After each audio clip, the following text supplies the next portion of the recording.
Hello friends, मैं Dilip sir आप सभी का आपके अपने परिवार आपके अपने चैनल शहीद आजम भगत सिंह कोचिंग क्लासेस में हार्दिक स्वागत एवं अभिनंदन करता हूं। दोस्तों, जैसा कि आप सब जानते हैं, आपके अपने कोचिंग से आपकी अपनी संस्था ने आपके अपनी कोचिंग ने बहुत कम समय में बहुत ज़्यादा डेवलप किया है। ठीक है। और बस ये आप लोगों का स्नेह और प्यार है। ठीक है। हमारे जो हमसे हो सकता है प्यारे भाई, वो हम करते हैं आपके लिए। जितने भी अच्छे अच्छे प्रश्नों की सीरीज है जो अभी हाल ही एग्ज़ाम में हुए हैं, जो आगामी एग्ज़ाम के लिए महत्वपूर्ण होंगे, उन सीरीज को मैं लाता हूँ आपके लिए। ये बहुत ही महत्वपूर्ण सीरीज होंगी भैया। जितने हम चला रहे हैं, ये जो पूरी सीरीज चल रही हैं, आप लोग पूरी ईमानदारी के साथ क्या करिएगा, वीडियो को देखिए, उसको क्वेश्चन को लिखिए। ठीक है। अब की बार आपका सिलेक्शन है और आप अपनी सिलेक्शन को क्या करिए, सुनिश्चित करिए। ठीक है। आइए सेशन के पहले क्वेश्चन की शुरुआत करते हैं। आपके सामने है, देखिए और जवाब दीजिए। ठीक है। कह रहा है कि बिहू निम्नलिखित में से किसका लोकप्रिय उत्सव हो। प्यारे भाई, ये क्वेश्चन अभी वीडियो के री एग्जाम में पूछा गया, आप इसको याद रखिए। कहाँ पूछा गया?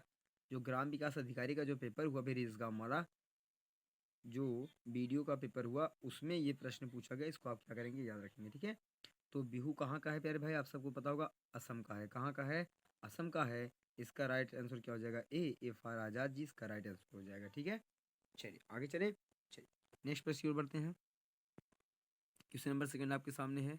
कह रहा है कि हाल ही में, हाल ही क्या करंट अफेयर नहीं, ये जीके है। कह रहा है विवेकानंद रॉक मेमोरियल कहाँ स्थित है। देखिए ये क्या है, संस्था है। नाम क्या है इसका? Vivekananda rock memorial. तो ये कहाँ स्थित है? ये जो विवेकानंद रॉक मेमोरियल है, ये है, ऑप्शन आप सुनिएगा, अंडमान निकोबार, लक्षद्वीप, केरल या फिर तमिलनाडु। तो इसका राइट आंसर क्या हो जाएगा प्यारे भाई? तो ये कहाँ स्थित है? तो ये है तमिलनाडु में। डी फॉर मिस्टर डी की इसका राइट आंसर हो जाएगा। ठीक है। चलिए नेक्स्ट प्रश्न की ओर बढ़ते हैं। क्वेश्चन नंबर थर्ड आपके सामने आ रहा है, देखिए और इसका क्या करिए, जवाब दीजिए। ठीक है भैया। चलिए क्वेश्चन नंबर थर्ड आपके सामने है।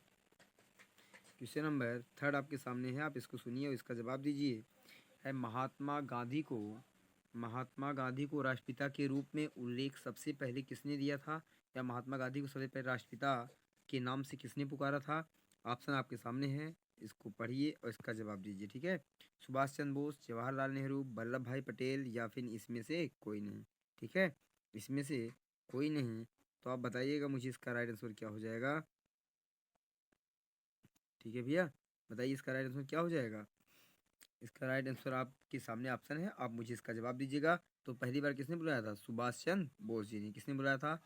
सुभाष चंद्र बोस जी ने बुलाया था। किसको भैया?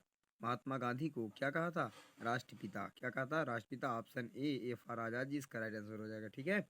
चलिए नेक्स्ट प्रश्न की ओर बढ़ते हैं। क्वेश्चन नंबर फोर आपके सामने है, आप इसको पढ़िए और अपना जवाब दीजिए। ठीक है। चलिए कह रहा है कि प्रथम गोलमेज सम्मेलन कहाँ हुआ था। जो आप जानते हैं, पहला गोलमेज, दूसरा और तीसरा, 3 गोलमेज हुए थे। ठीक है ना। तो थोड़ा सा हम लोग इसको क्वेश्चन को देख लेते हैं, फिर मैं कुछ इससे महत्वपूर्ण बातें आपको बता देता हूँ। ठीक है। चलिए आइए देखते हैं इसका ऑप्शन। प्रथम गोलमेज सम्मेलन कहाँ हुआ था? नई दिल्ली में, लंदन में, मुंबई में, या इसमें से कोई नहीं। तो आप सभी को पता होगा ना कि कहाँ हुआ था। तो ये लंदन में हुआ था। कहाँ हुआ था? लंदन में हुआ था। ठीक है। तो इसका राइट आंसर क्या हो जाएगा? वी फॉर भगत सिंह, इसका राइट आंसर हो जाएगा। ठीक है। अगर मैं आपसे पूछूं ये हुआ कब था, ये हुआ कब था, तो आप बताएंगे मुझे कि कब हुआ था, बताइए। 1930, 31 और 32। 1930, 31 और 32। आप याद रखिएगा, 3 गोल में सम्मेलन। अगर मैं पूछूं तीनों में भाग लेने वाले व्यक्ति का क्या नाम है, जो तीनों गोल में सम्मेलन में भाग लिया, तो डॉक्टर भीमराव अंबेडकर। कौन है? डॉक्टर भीमराव अंबेडकर जी हैं। वी आर अम्बेडकर, इन्होंने तीनों गोल में सम्मेलन में भाग लिया था। ठीक है ना। और कांग्रेस की तरफ से गांधी जी ने किसमें भाग लिया था? तो गांधी जी ने सेकेंड गोलमेज सम्मेलन में। कौन वाले में? सेकेंड गोलमेज सम्मेलन में किसने भाग लिया था? तो गांधी जी ने लिया था। इस बात को आप क्या करिएगा, याद रखिएगा। ठीक है। अभी पेपर में पूछा गया, उर्दू के महान शायर इकबाल किस गोलमेज सम्मेलन में भाग लिए थे। तो आप याद रखिएगा, उर्दू के जो महान शायर इकबाल साहब, उन्होंने थर्ड वाले में, किसमें लिया था? थर्ड, जो 32 में हुआ था, 1932 में, उसमें इन्होंने क्या किया था? भाग लिया था। क्या नाम है इनका? इकबाल साहब। क्या नाम है? इकबाल। तो चीज़ें आपको याद आ गई होंगी, याद हो गई होंगी, बताइए। Ambedkar ji first, second, third तीनों में भाग लिए थे। फर्स्ट, सेकेंड और थर्ड, ये तीनों में भाग लिए थे अम्बेडकर जी। और सेकेंड में किसने लिया? गांधी जी ने लिया। ठीक है। और थर्ड में किसने लिया? सिर्फ थर्ड वाले में इकबाल सिंह ने दिया। ठीक है, चलिए नेक्स्ट प्रश्न आपको समझ आ गया, इसका राइट आंसर क्या होगा? लंदन। ठीक है, चलिए नेक्स्ट प्रश्न की ओर बढ़ते हैं। कह रहा है देश का लौह पुरुष या लौह पुरुष, इसका जो शुद्ध शब्द होगा वो होगा लौह पुरुष। क्या होगा? लौह पुरुष। ठीक है, देश का लौह पुरुष,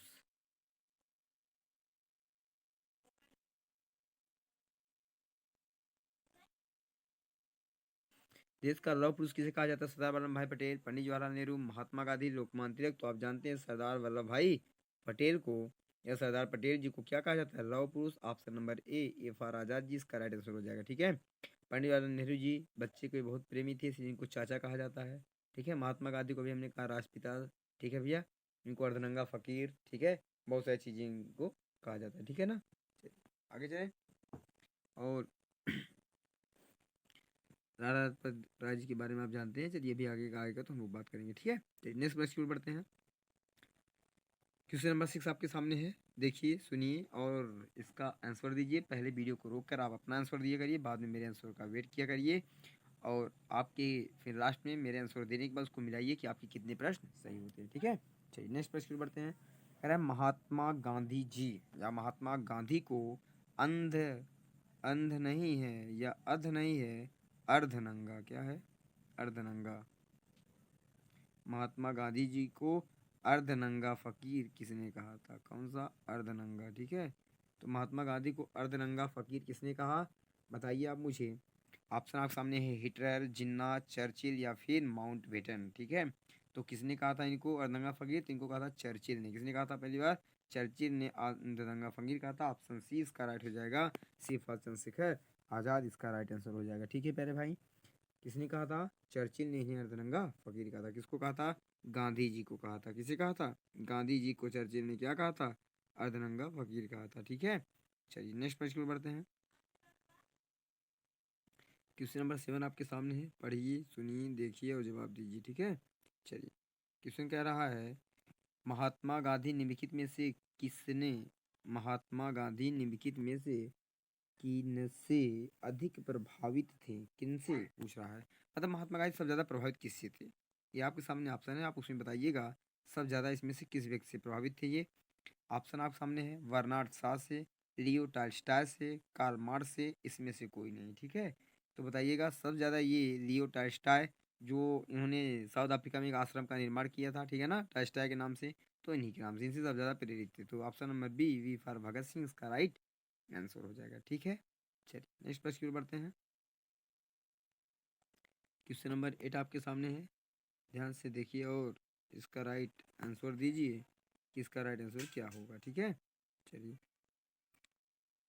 आप सब जानते होंगे महात्मा गांधी का जन्म कब हुआ था, बता दीजिए मुझे। ऑप्शन है 1859, 1869, 1879, 1889। ठीक है, तो बताइएगा क्या हो जाएगा। क्वेश्चन नंबर 8 का राइट आंसर क्या हो जाएगा? आप सब जानते हो कि महात्मा जी का जो जन्म था, ठीक है, महात्मा गांधी का जो जन्म था वो कब हुआ था प्यारे भाई? 2 अक्टूबर। कब हुआ था? 2 अक्टूबर, 2 अक्टूबर 1869 को। कब हुआ था? 2 अक्टूबर 1869 को महात्मा गांधी का क्या हुआ था? जन्म हुआ था। आप सभी को ये बात क्या होगा? पता होगा। ठीक है ना, इसलिए प्रत्येक 2 अक्टूबर को क्या मनाया जाता है? इसलिए प्रत्येक 2 अक्टूबर को गांधी जयंती या फिर लाल बहादुर शास्त्री जयंती भी मनाया जाता है, क्योंकि लाल बहादुर शास्त्री जी का जन्म भी 2 अक्टूबर को ही हुआ था। ठीक है ना, इसलिए 2 अक्टूबर को क्या मनाया जाता है? जयंती मनाई जाती है। किसकी? लाल बहादुर शास्त्री की और गांधी जी की। कितनी तारीख को? 2 अक्टूबर को। ठीक है प्यारे भाई, 2 अक्टूबर को क्या गांधी जयंती और लाल बहादुर शास्त्री जयंती मनाई जाती है। तो इसका राइट आंसर क्या हो जाएगा? ऑप्शन नंबर बी वे फॉर क्या हो जाएगा? भगत सिंह इसका राइट आंसर हो जाएगा। ठीक है, चलिए नेक्स्ट प्रश्न की ओर बढ़ते हैं। क्वेश्चन नंबर 9 आपके सामने है, आप इसको देखिए और जवाब दीजिएगा। देखिए आ गया ना क्वेश्चन आगे। पंजाब केसरी के नाम से विख्यात हैं, बताइए पंजाब केसरी के नाम से निम्नलिखित में से कौन सा व्यक्ति विख्यात है? आप बताइए। ऑप्शन आपके सामने है, रणजीत सिंह, रणनीत या रणजीत सिंह, गुरु गोविंद सिंह, गुरु नानक, लाला लाजपत राय। और बताइएगा आप इसमें से कौन सा ज़्यादा विख्यात है, मतलब पंजाब केसरी के नाम से कौन विख्यात है भैया? तो लाला लाजपत राय जी। आप जानते होंगे कि लाला राजपत राय जी। आप जानते हैं कि इन्होंने साइमन कमीशन का विरोध किया था, कहाँ से किया था, लाहौर से किया था। और इसी दौरान अंग्रेजों ने इन पे क्या कर दिया, लाठीचार्ज करवा दिया। और उसी दौरान इन्होंने एक शब्द कहा, मेरे शरीर पर पड़ी, मेरे शरीर पर पड़ी एक एक लाठी, ठीक है ना भैया, मेरे शरीर पर पड़ी एक एक लाठी अंग्रेजों के ताबूत में कील साबित होगी। ये कथन एग्जाम में बहुत आता है। किसने कहा था, लाला लाजपत राय जी ने कहा था। ठीक है भैया, तो इसका राइट आंसर क्या हो जाएगा, राइट आंसर हो जाएगा D, D for mister D की इसका राइट आंसर हो जाएगा। ठीक है, आप इस बात को याद रखिएगा कि साइमन कमीशन का विरोध किसने किया, कहाँ से, लाहौर से। तो लाहौर से जोरदार विरोध किसने किया था, लाला लाजपत राय जी की थे। ठीक है, इसी दौरान लाठीचार्ज में घायल हुए और इनकी क्या हो जाती है, डेथ हो जाती है। ठीक है ना। चलिए, साइमन कमीशन भारत कब आया, एग्जाम में बहुत पूछा जाता है, तो इसको याद रखिएगा। कब आता बताइए, 1928 में क्या आता है, भारत आता है। और इसका भारत में क्या होता है, बहुत जोरदार विरोध होता है। ठीक है, कब आता है भारत में ये, 1928 में भारत आता है। और इसका गठन कब होता है, 1927 में होता है। ठीक है, भारत में कहाँ आता है, ये मुंबई में आता है। कहाँ आता है, मुंबई में। ठीक है, चलिए नेक्स्ट प्रश्न की ओर बढ़ते हैं। क्वेश्चन नंबर 10 देखिए, जवाब दीजिए। कह रहा है, निम्नलिखित में से कौन सी गंगा की सहायक नदी नहीं है। अब बताइए, गंगा की सहायक नदी कौन नहीं, मैंने आपको सारी चीज़ें पढ़ाई है। गंडक है, कोसी है, सोन है। ठीक है, गंडक भी है, कोसी भी है और सोन भी है। तो सुवर्णरेखा तो मैंने आपको बताया नहीं, मैंने सुवर्णरेखा तो आपको बताया ही नहीं। मैंने आपको गंडक भी बताई है। ठीक है, कोसी भी आप देखिए, ये गंगा नदी ऐसे से आती है, पश्चिम बंगाल में चली जाती है। ठीक है, तो आप जानते हैं इधर से गंडक, कोसी आके मिलती है, इधर से क्या जाती है, सोन नदी आके मिल जाती है। और ये है हमारी गंगा, जो कहाँ से निकलती है, उत्तराखंड से निकलती है। तो किस नाम से जानी जाती है, भागीरथी। और यहाँ आने के बाद देवप्रयाग में मिलने के बाद क्या हो जाती है, गंगा हो जाती है। तो गंगा में कौन मिलती है, गंगा में कोसी भी मिलती है और गंडक भी मिलती है। और इधर से क्या मिलती है, इधर से मिलती है सोन नदी। इसका मतलब क्या हुआ, इसकी जो स्वर्ण रेखा है ये इसकी सहायक नदी नहीं है। अर्थात अगर हम देखें तो इसका राइट आंसर क्या हो जाएगा, ए फॉर क्या हो जाएगा, आजाद जी, इसका राइट आंसर हो जाएगा। ठीक है, चलिए नेक्स्ट प्रश्न की ओर बढ़ते हैं। क्वेश्चन नंबर 11 की ओर। कह है, किस राज्य की सीमा चीन से जुड़ी हुई है। अब बता दीजिए, भारत का वह कौन सा राज्य है जिसकी सीमा किससे जुड़ी हुई है, चाइना से जुड़ा हुआ है। अब देखिए, अगर मैं थोड़ा सा मासूम सा चेहरे वाला या अपने देश भारत के बारे में आपको थोड़ा बहुत बता दूं, ठीक है, तो आप जानते होंगे और नहीं जानते होंगे तो जान जाइए, थोड़ा सा ही, बहुत विशेष कुछ नहीं है। ये थोड़ा सा ऐसे कर देते हैं। ठीक है, चलिए, ये देखिए अपना देश भारत बन गया है। और आप जानते हैं जो ऊपर वाला है यही क्या है, चीन है। क्या है यहाँ, चीन है। अगर मैं आपसे पूछूं चीन से कौन कौन टच होता है, अच्छा, चीन, चीन की सीमा से जुड़ी है, किस राज्य की सीमा चीन से जुड़ी हुई है, अब बताइए, मणिपुर। ठीक है, अब ध्यान से समझिएगा, आपको मैं आंसर बताने वाला हूँ। जुड़ी हुई है ना, और देखो मणिपुर, आप जानते हैं यहाँ अरुणाचल प्रदेश है, यहाँ क्या है, अरुणाचल प्रदेश, नागालैंड, मणिपुर, मिजोरम, मतलब मणिपुर तो यहाँ है। इसका कोई संबंध नहीं, क्योंकि इधर म्यांमार है। क्या है इधर, इधर म्यांमार है, तो इसका संबंध इधर तो हो नहीं सकता। इधर चाइना है, तो मणिपुर को हटाओ यार। ठीक है भैया, मणिपुर, मिजोरम, अच्छा नागालैंड, अरुणाचल प्रदेश यहाँ है, एपी है। क्या है, अरुणाचल प्रदेश है।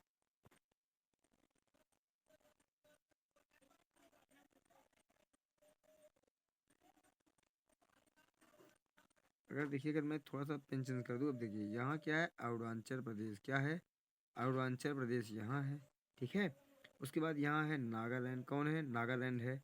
उसके बाद मणिपुर, यहाँ क्या है, मणिपुर। और यहाँ फिर क्या है, मिजोरम। अब आप मुझे एक बात बताइए, मणिपुर तो हो नहीं सकता क्योंकि नीचे है, नागालैंड हो नहीं सकता, इसके ऊपर अरुणाचल प्रदेश है। असम, असम तो यहाँ बीच में है, ये तो कभी नहीं हो सकता। अब बचा क्या, अरुणाचल प्रदेश। अर्थात इसके साथ सीमा कौन साझा करता है, वो स्टेट है अरुणाचल प्रदेश। था डी फॉर मिस्टर डी की इसका राइट आंसर हो जाएगा। ठीक है प्यारे भाई, जो सीमा से जुड़ा हुआ है। ठीक है, चलिए नेक्स्ट प्रश्न की ओर बढ़ते हैं। क्वेश्चन नंबर 12 आपके सामने है, आप इसको देखिए और अपना राइट आंसर दीजिए। ठीक है, चलिए बताइए। कह रहा है कि कितने वर्षों के पश्चात राष्ट्रीय जनगणना होती है, 10 वर्ष, 5 वर्ष, 3 वर्ष, 25 वर्ष। ये तो बताने की जरूरत नहीं है, आप सब जानते ही होंगे। ठीक है ना, कितने वर्षों में राष्ट्रीय जनगणना होती है, तो 10 साल। कितने वर्ष, 10 वर्षों के बाद क्या होती है, जनगणना होती है। इसका आंसर क्या हो जाएगा, ए हो जाएगा। इसके पहले वाली वीडियो में हमने आपको बताया था कि पहली जनगणना किसके शासनकाल में हुई थी, आप जानते होंगे, और लगातार कंटिन्यूटी जनगणना किसके शासनकाल में हुई, वो भी आप जानते होंगे, ठीक है ना। बताइए, कमेंट बॉक्स में कमेंट करिए। अगर मैं आपसे पूछूं पहली जनगणना किसके शासनकाल में हुई थी, तो किसके शासनकाल में हुई थी, और नियमित जनगणना किसके शासनकाल में हुई थी, ये दो क्वेश्चन आप क्या करेंगे, कमेंट बॉक्स में कमेंट करेंगे। क्या क्या, पहली जनगणना कौन, पहली जनगणना, पहली जनगणना आप मुझे बताएंगे, ठीक है, किसके शासनकाल में हुई थी। दूसरा आप मुझे बताएंगे, ठीक है, कि नियमित जनगणना किसके शासनकाल में हुई, कौन सी जनगणना, नियमित जनगणना किसके शासनकाल में हुई। ये दो बात आप कमेंट बॉक्स में कमेंट करिएगा। मैं देखता हूँ कितने लोग की ये पिछली वीडियो जो हमने डाली थी कितने लोग पढ़ते हैं उसको, ठीक है। इसी के माध्यम से आपका परीक्षण भी कर लिया जाएगा, ठीक है। चलिए नेक्स्ट प्रश्न की ओर बढ़ते हैं। नेक्स्ट प्रश्न आपके सामने कह रहा है काजीरंगा, क्या कह रहा है, काजीरंगा जो राष्ट्रीय पार्क है वो कहाँ स्थित है, बता दीजिए। काजीरंगा राष्ट्रीय पार्क कहाँ स्थित है, बताइए भैया। उड़ीसा में है, महाराष्ट्र में है, असम में है, या फिर इसमें से कोई नहीं। तो आप जानते हैं जो काजीरंगा है वो कहाँ है प्यारे भाई, बताइए। काजीरंगा कहाँ है, आप जानते हैं ये जो असम है ना, असम में क्या है, काजीरंगा और मानस, कौन, काजीरंगा और मानस दोनों कहाँ है, असम में है। तो इसका राइट आंसर क्या हो जाएगा, ऑप्शन नंबर सी, सिफर क्या हो जाएगा, चंद्रशेखर आजाद, ठीक है। नेक्स्ट प्रश्न की ओर बढ़ जाए, आइए। ऑपरेशन फ्लड से संबंधित है, बताइए। ऑपरेशन फ्लड जो है किससे संबंधित है, कह रहा है तमिलनाडु से संबंधित है, ठीक है, या फिर बाढ़ नियंत्रण से, दूध का आयात, या फिर डेयरी विकास, बताइए। थोड़ा सा कंफ्यूजन वाला क्वेश्चन है, क्योंकि ऑपरेशन फ्लड आता है तो आप डायरेक्ट दूध वाला मार देते हैं, क्या मार देते हैं, दूध वाला मार देते हैं, लेकिन ये क्या होता है, गलत होता है। इसका संबंध जो है डेयरी विकास से, देखिए थोड़ा सा कंफ्यूजन है भाई साहब, गड़बड़ हो जाएंगे भैया, ध्यान से देखिएगा। ऑपरेशन फ्लड पूछा है, इसका संबंध किससे है, तो दूध आयात से नहीं है, दूध निर्यात से नहीं है, इसका मतलब है डेयरी विकास से, किससे है, डेयरी के विकास से है, आयात निर्यात दोनों से है, ठीक है ना, डेयरी के समान संबंधित है, ठीक है। इसका राइट आंसर क्या हो जाएगा, डी हो जाएगा, डी फॉर मिस्टर, डी की इसका राइट आंसर हो जाएगा, इसको आप क्या करेंगे, याद रखेंगे, ठीक है। चलिए नेक्स्ट प्रश्न की ओर बढ़ते हैं। क्वेश्चन नंबर 15 आपके सामने है, कह रहा है धान की खेती के लिए उत्तम मिट्टी कौन सी है। अब बताइए, सबसे ज़्यादा धान कहाँ होता है, हमारे आपके यहाँ होता है, हमारे आपके यहाँ मतलब यूपी वाले में, यूपी हुआ, बिहार हुआ, सब ज़्यादा तो बिहार में, ठीक है, ये सॉरी यहाँ पश्चिम बंगाल बिहार वाले ज़्यादा उगाते हैं, ठीक है ना।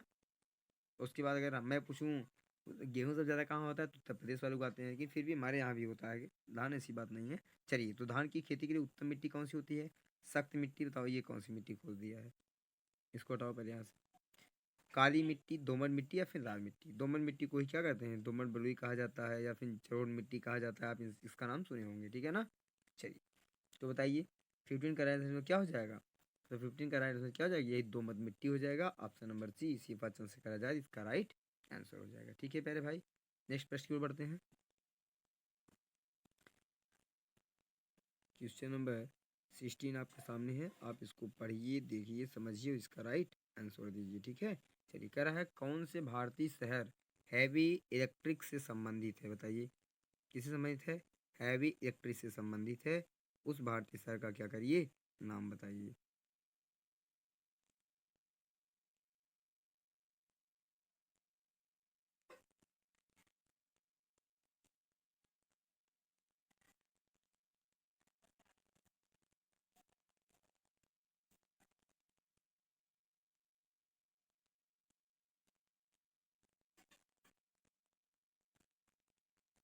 चलिए, संबंधित है, ठीक है। अब इसको देख लीजिएगा थोड़ा सा, क्योंकि वो मिसप्रिंट हो जाता है टाइपिंग करने में। चलिए, मैं टाइपर को जो है थोड़ा सा, वो भी अगर वीडियो देख रहे हो तो कृपया करके वो जो है थोड़ा सा टाइपिंग अच्छा किया करें, मतलब कि क्वेश्चन को 2-3 बार देख लिया करिए, थोड़ा सा गलती कम होगी तो सही रहेगा, क्योंकि आजकल लोग कमेंट आपके गलती पे ही करते हैं, कि मतलब प्रश्न जो है क्वेश्चन आप सही नहीं लिख पाए हैं, ठीक है। तो कृपया टाइपर महोदय अगर देख रहे हो वीडियो या आगे पीछे देखें, ठीक है, तो मुझे उनसे भी विनम्र निवेदन रहेगा, जो क्वेश्चन आपको दिया जाता है आप उसकी टाइपिंग या वर्तनी को शुद्ध लिखा करें, ठीक है भैया। चलिए, चलिए कोई बात नहीं, धीरे धीरे सब कुछ सही हो जाएगा, आप निश्चिंत रहें, ठीक है भैया। चलिए, तो कौन से भारतीय शहर हैवी इलेक्ट्रिक्स, ठीक है ना, से संबंधित है, तो बताइए, नागपुर है, रायपुर है, भोपाल है, या फिर लखनऊ है। अब बताइएगा मुझे इसका राइट आंसर क्या हो जाएगा, तो इसका राइट आंसर क्या हो जाएगा, भोपाल, ऑप्शन नंबर सी, सिफर क्या हो जाएगा, चंद्रशेखर आजाद जी, ठीक है। नेक्स्ट प्रश्न की ओर बढ़ते हैं भैया। क्वेश्चन नंबर 17 की ओर हम लोग बढ़ते हैं और देखते हैं इसका राइट आंसर क्या होने वाला है। ठीक है, चलिए। कह रहा है भारत में, कहाँ, भारत में हरित क्रांति का श्रेय जिस सुविख्यात कृषि औद्योगिकविद को जाता है उसका नाम है, बताइए उसका क्या नाम है। आर वेंकट रमन, क्या है, आर वेंकट मन, लिखिए देखिए यहाँ आर वेंकट रमन रहेगा, चलिए कोई बात, इसको सुधार लीजिएगा। सीताकांत महापात्र, ठीक है, डॉक्टर वर्गीस कुरियन, या फिर जयंत नार्लिकर। बताइएगा इसमें से जो राइट आंसर हो जाएगा वो क्या हो जाएगा भैया इसका, बताइएगा इसका राइट आंसर क्या हो जाएगा। इसका राइट आंसर हो जाएगा option number C, Verghese Kurien ji. Option number C, option number क्या हो जाएगा, option number C, C for Chandrashekhar Azad इसका राइट आंसर हो जाएगा। ठीक है ना।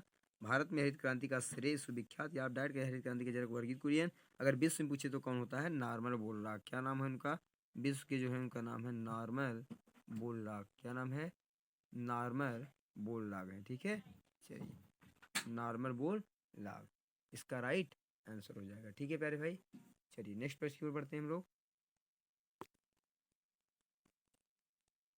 इसका राइट आंसर जो हो जाएगा वर्गीस कुरियन, क्या हो जाएगा, वर्गीस कुरियन। ठीक है, और उसका पूछा जाए तो हो जाएगा वो। ठीक है, नेक्स्ट प्रश्न की ओर बढ़ते हैं, आ जाइए और जवाब दीजिएगा। तो इस प्रश्न का कह रहा है राणा प्रताप सागर संबंधित है, बताइए सौर ऊर्जा से है, सिंचाई से है, नाभिकीय ऊर्जा से है, जल विद्युत से है। तो 18 का राइट आंसर क्या हो जाएगा, आप सब जानते होंगे क्या हो जाएगा, D, D for mister D की इसका राइट आंसर हो जाएगा, अर्थात जल विद्युत से संबंधित है। ठीक है प्यारे भाई, चलिए नेक्स्ट प्रश्न की ओर बढ़िए। क्वेश्चन नंबर 19 आपके सामने है, 19 इसका आंसर दीजिए। सूर्य और पृथ्वी के बीच की अधिकतम दूरी किस तिथि को होती है, बता दीजिए। तो सूर्य और पृथ्वी के बीच की अधिकतम जो दूरी होती है वह किस तिथि को होती है, तो आप जानते हैं। देखिए मैं आपको अगर बता दूं एक बात, ध्यान से देखिए, कुछ चीज़ मैं आपको बता देना चाहता हूँ जो आपका यहाँ से क्या हो जाएगा, बहुत सारी चीज़ें कवर हो जाएंगी। ठीक है, ध्यान से देखिए, ये देखिए, ठीक है, ये छता चक्कर कौन लगाता है, पृथ्वी लगाती है। तो ये कौन है, सूर्य है, कौन है, सूर्य है। सूर्य थोड़ा इधर बनाइए, सूर्य का आप थोड़ा सा इस साइड बना दीजिए। ठीक है, ये आपके क्या हैं, सूर्य देव हैं। ठीक है, चलिए, और ये जो है आप पृथ्वी बना दीजिए, कौन बना दीजिए, पृथ्वी को बना दीजिए। आपकी सूर्य हो गया और ये आपकी क्या हो गई, अर्थ हो गई, कौन हो गई, अर्थ हो गई। अब ध्यान से देखिए और आप समझ जाइए, जब इन दोनों की बीच की दूरी क्या होती है, न्यूनतम होती है, और इन दोनों की बीच क्या है, अधिकतम, क्या है, अधिकतम है। ठीक है, अब मुझे एक बात बताइए, जब सूर्य की दूरी अधिकतम होती है तो भैया उसे क्या कहते हैं, अपसौर कहते हैं कि उपसौर कहते हैं, बताइए। उपसौर कहते हैं, क्या कहते हैं, उपसौर कहते हैं। और ये कब होता है, 4 जुलाई को होता है, लेकिन जब नज़दीक होती है तब कब होता है वो मुझे आप बताइए। तो आप जानते हैं 3 जनवरी, और 4 जुलाई होता है, तो 3 जनवरी को नज़दीक और 4 जुलाई को क्या होता है, दूर होता है। ठीक है ना, अपसौर और उपसौर की घटना कहते हैं। नेक्स्ट प्रश्न की ओर बढ़ते हैं हम लोग। क्वेश्चन नंबर 20 है, आप इसको देखिए और इसका क्या करिए, जवाब दीजिए। कह रहा है भारत के राज चिन्हों में प्रयुक्त होने वाले सब सत्यमेव जयते किस उपनिषद से लिए गए हैं। अभी इसकी पहले वाली वीडियो में शायद हम लोगों ने इस क्वेश्चन को डाला था, तो आप बताइएगा भारत में सत्यमेव जयते को कहाँ से लिया गया है, इसी उपनिषद, मुंडक उपनिषद, या कंठ उपनिषद, या इसमें से कोई नहीं। तो 20 का राइट आंसर क्या हो जाएगा, मुंडक उपनिषद या Mundok Upanishad, option number B, V for Bhagat Singh इसका क्या हो जाएगा, राइट आंसर हो जाएगा। ठीक है, चलिए आगे बढ़ते हैं। तो आपके 20 क्वेश्चन क्या होते हैं, कंप्लीट होते हैं प्यारे भाई। ठीक है, आप सभी लोग, ठीक है, वीडियो को रोक रोक कर उसका आंसर दिया करिए, बाद में कितने सही होते हैं कमेंट बॉक्स में ज़रूर कमेंट किया करिए। ठीक है ना भैया, और आपके अगर वीडियो आपको अच्छी लगे, ठीक है, तो वीडियो को लाइक करें, चैनल को सब्सक्राइब करें, अपने दोस्तों के पास शेयर करें, ताकि इसका अधिक से अधिक लोगों को फ़ायदा हो सके। ठीक है प्यारे भाई, चलिए तो इसी के साथ अपनी बाड़ी को विराम देते हैं। जय हिंद, जय भगत, जय संविधान, सत श्री अकाल, शुभ रात्रि।